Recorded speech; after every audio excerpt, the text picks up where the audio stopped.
For the Climate Discussion Nexus, I'm John Robson, with the latest readout video from our Wednesday Wake Up newsletter, a thank you to all the viewers in Cape Town, South Africa, 38th on our top cities for views, and some cool news from Antarctica. As you doubtless know, the land of penguins not people because it's so cold is the supposedly defrosting refrigerator of the blazing earth, a harbinger of doom and all that there. But strangely enough, some reckless Norwegian took aerial pictures back in 1937 that somehow got forgotten about in the kerfuffle over the Nazis invading his country in World War II and so on, that were recently rediscovered, and they show, well, what's this? 85 years later, there's no ice loss. Instead, even a bit of an increase. As Phys.org grumps, quote, a local bright spot among melting glaciers. 2,000 kilometers of Antarctic ice-covered coastline has been stable for 85 years. End quote. A local bright spot? Glaciers melting though not? Say it ain't so. We're afraid it is so, kid. Thus, in East Antarctica, quote, the results show that the ice has remained stable and even grown slightly over almost a century, end quote. Now that's what we call a trend. But they don't. It must not be. So, the piece immediately sobs, quote, though scientists observe early signs of weakening, end quote. Exactly. A century of no melting is proof of melting. It would be. Hey there. If you're one of the 40% of our viewers who aren't yet subscribed, please click this button and do it. Get us to 100,000. Thanks very much for watching, and back to me. Another unsurprising newsletter item is that the latest embarrassment for Canada's Liberal administration is that they were caught deliberately suppressing information about their carbon tax, and also caught in massive ethics violations and grant-making to insiders by Sustainable Development Technology Canada. Or was it the same pattern government-wide with regard to McKinsey? No, we remember is that they were caught suppressing information about subversion within the hallowed walls of our parliament, and when news broke, they refused even to apologize, let alone to mend their ways. So much for openness by default. Oh, and the suppression of carbon tax information was so brazen that even the normally fairly cautious Parliamentary Budget Officer, or PBO, could stand it no longer. As the National Post reported, quote, the federal government has a secret economic analysis of the impact of the carbon tax that confirms the Parliamentary Budget Officer's prior findings, and the budget watchdog said he believes that his office has been under a gag order not to talk about it, end quote. In other news, NPR says, quote, you don't have to be a meteorologist to know that last summer was really hot. Many parts of the U.S. sweltered through blistering temperatures, end quote. In fact, it's probably better if you're not one. NOAA actually says, quote, the meteorological summer, June to August, average temperature for the contiguous U.S. was 73.0 degrees Fahrenheit, 1.6 Fahrenheit above average, ranking 15th warmest on record, end quote. Just you wait. Likewise, Canada is being warned of a warm summer, with temperatures in June, July, and August quite a bit higher than at other times of the year. Other than June, in many areas. Yes, folks, quote, the Weather Network is predicting more sunshine and warmer temperatures for the summer, end quote. And no sum is too high to pay for that kind of insight. Meanwhile, the Australian Business Review warns that, quote, transmission line projects are running years behind their initial timetable, with the slow pace of development sharpening the risk of blackouts and price rises, end quote. So, how's that green transition working for you? Ach, nein! Quote, half of German electric car buyers regret their purchase or lease, end quote. And a major problem is, wait for it, rising electricity prices. Oh, and according to various news outlets echoing the Associated Press, quote, the Gunas of Gardi Sugdub are the first of 63 communities along Panama's Caribbean and Pacific coasts that government officials and scientists expect to be forced to relocate by rising sea levels in the coming decades, end quote. So urgent is this crisis that the relocation has been on hold since 2017 while the government fails to build housing. Also, NOAA's relative sea level trend historical data for nearby Cristobal, Panama, show the ocean surging at a massive 1.41 millimeters a year, although that data seems to stop in 1980. But on the other coast, at Baloa, it's a terrifying 1.37 millimeters per year over the last century, although since 2005 it's actually gone down. As for Gardy Sugdub, which sounds like something out of Gulliver's Travels, it turns out to be a speck of land 400 yards by 150, with no recorded elevation, utterly covered in construction that is just possibly squishing the sand down into the water. And nobody lived there until recently because it was a flat, storm-hammered barren. But now, due to climate change, it has storms. As for expect to be, well, wake us when it actually happens. And now, a word from our sponsor, which as always is you. Because at CDN, we are crowdfunded. We're counting on the folks out there who aren't already supporting us to click here and make a pledge, one time or monthly, $5, $10, whatever you can spare, so we can keep bringing you facts and logic on climate change. And now, back to me. In the newsletter, we also note that as climate activists increasingly turn to activist courts to get things they can't sell the electorate on, the city and county of Honolulu in Hawaii are trying to get the U.S. Supreme Court to declare oil companies liable for climate damages, thereby rewriting climate policy for the entire nation. And okay, I'll be honest here, there is a certain malicious wish to see the companies go ahead and tell them, okay, we won't do it, and see how Hawaii does without aviation fuel, diesel for ships, natural gas for appliances, or gasoline for cars. Though, of course, if the companies did voluntarily restrict fuel supplies out of the goodness of their hearts, it would be considered a conspiracy and restraint of trade and be subject to federal antitrust enforcement, which no doubt the courts would be happy to apply. Still, this lawsuit remains ridiculous. The Hawaii Supreme Court said that it could proceed because it only, quote, seeks to challenge the promotion and sale of fossil fuel products without warning, end quote. Warning?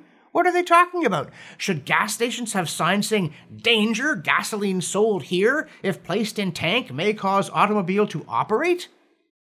But if this long-shot Hawaiian case were to hit the jackpot, as the Wall Street Journal points out, it would make a hideous mess of federalism by letting a state court dictate national policy. Moreover, quote, the Clean Air Act permits states to regulate emissions within their borders, but not beyond. Yet, the Honolulu lawsuit aims to control emissions globally. Honolulu says it is not possible to determine the source of any particular individual molecule of CO2.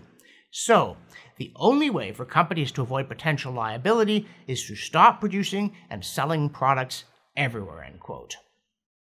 One shudders to imagine the unraveling of American institutions if the Supreme Court really did say that Honolulu, all by itself, could order all Americans to go without oil and gas, and then some nitwit tried to enforce that ruling.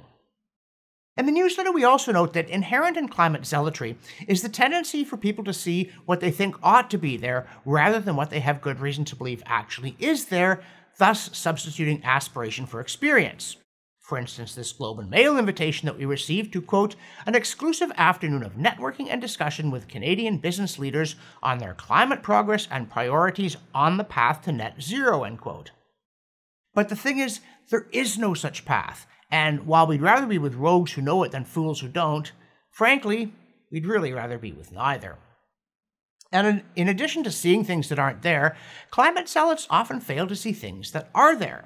And when we say climate zealots, we include a surprisingly large group of people, including, oddly enough, many Canadian bankers, precisely the sort of reactionary capitalists that you'd expect to find conspiring against the workers and the planet as the executive committee of the bourgeoisie.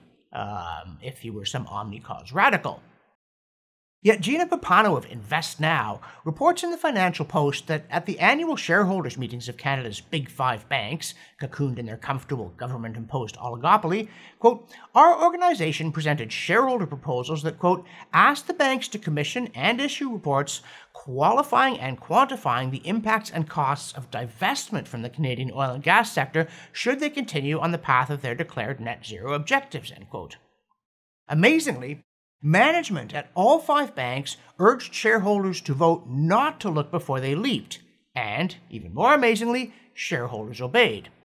Pappano called it shocking and reckless, and indeed it is. Banks are meant to be cautious about risk, not careless.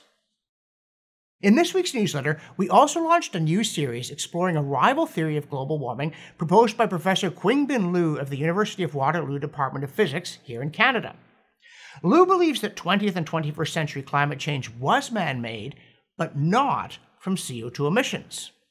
The culprit, he argues in a challenging 2023 paper, was another class of greenhouse gases, or GHGs, called halo-GHGs, which conventional climate models do allow to play a role in warming, but they assume that it's small compared to CO2, whereas Liu's CRE model says it's big, while CO2 hardly matters. And this theory, though radical, is relatively easy to test empirically because halo-GHGs, including the famous CFCs, that's chlorofluorocarbons, were widely used as refrigerants and foam aerators until it was discovered that they damaged the ozone layer, which helps protect us from harmful ultraviolet radiation. So, the 1987 Montreal Protocol was signed that banned their use globally. And the Montreal Protocol worked, unlike the Paris Accord, because there were cheap, reliable alternatives to CFCs, unlike fossil fuels. As a result, halo-GHGs began declining, while CO2 in the atmosphere kept increasing. And because of that, it should be relatively easy to test which one was actually affecting temperature. And indeed, Liu has proposed 6 ways to test this theory. And this week we started with number 1, the question of outgoing long-wave radiation, or OLR, yeah, there's a lot of TLAs here, 3-letter acronyms, at the top of the atmosphere. For a gas to have a greenhouse effect, its molecules need to have bands in the infrared spectrum where they can absorb energy. And a critical consideration here is that water vapor, the most important greenhouse gas, has a whole bunch of them occupying most of the spectrum. So, other potential greenhouse gases only matter if they've got bands to themselves. It's like a window that's already painted over in a lot of places with black paint. If you add red paint to one of the bits that's already covered with black paint, it doesn't block any more light. And while CO2 does absorb in several bands, only one tiny one isn't also occupied by water vapor. That is to say, almost all the places where CO2 puts red paint already had black paint. It's different with halo-GHGs. They have wide bands that aren't covered by water vapor. So, one important way to see what's what in terms of greenhouse gases is to look at heat in the form of that outgoing long-wave radiation, or OLR, that's escaping at the top of the atmosphere. It's critical to climate orthodoxy that CO2 is blocking more and more OLR. But if that's the case, there must be less of it escaping in that one specific bandwidth where CO2 operates, but water vapor doesn't. However, Liu cites 3 studies using satellite data from 1970 to 1997 that say otherwise. There's actually more energy leaving where CO2 is meant to be blocking it, but there's less where halo-GHGs do. And then there's more once they start to decrease. Now, this is just one theory, but it's a major challenge to the obsession with CO2, and it deserves more attention. Speaking of challenges to CO2, on January 15, 2022, the Hunga-Tonga Hunga-Hapai volcano, which we will shorten mercifully to HPHH, or you can just say Hunga-Tonga, erupted fairly deep under the Pacific Ocean, about 150 meters below the surface, and that was in the southern hemisphere, northeast of Australia. And the thing about this eruption is because it was underwater, it didn't send much of the usual volcanic materials like ash and sulfur into the atmosphere, but instead sent a massive plume of water vapor all the way up into the stratosphere, which is from around to 20 to 50 kilometers above the surface of the tropics and maybe 6 kilometers to 50 kilometers at the poles, and some of that water even got into the mesosphere above it and began circulating around the planet. Now, things like ash and sulfur are coolants, but H2O is a powerful greenhouse gas, so HPHH might mean warming for the world. But, as we have had occasion to observe before, climate is complicated, and so water vapor that far up could actually cause surface cooling instead. However, a team of Australian scientists say that preliminary simulations suggest that HGHH caused a lot of northern hemispheric warming and that it will last a long time. Now, if those simulations are correct, they explain the spike in temperature in 2023 a lot better than the models can because of the CO2-obsessed theory on which they're based. And once again, we're not saying it's definitive, but we are saying it's definitely worth pursuing. And finally, and in that vein, from the CO2science.org archive, we bring a study on ozone depletion, the 1987 Montreal Protocol, and the subsequent recovery of stratospheric ozone that says, in the final sentence of their paper's abstract, that, quote, ozone recovery will figure prominently in future climate change, with its impacts expected to largely cancel the impacts of increasing greenhouse gases during the next half-century, end quote. Which, if true, would clearly suggest that we don't need to implement any significant programs designed to reduce anthropogenic CO2 emissions, even if they do play a larger role in warming than some people think. For the Climate Discussion Nexus, I'm John Robson, and I'm flying high over Antarctic data.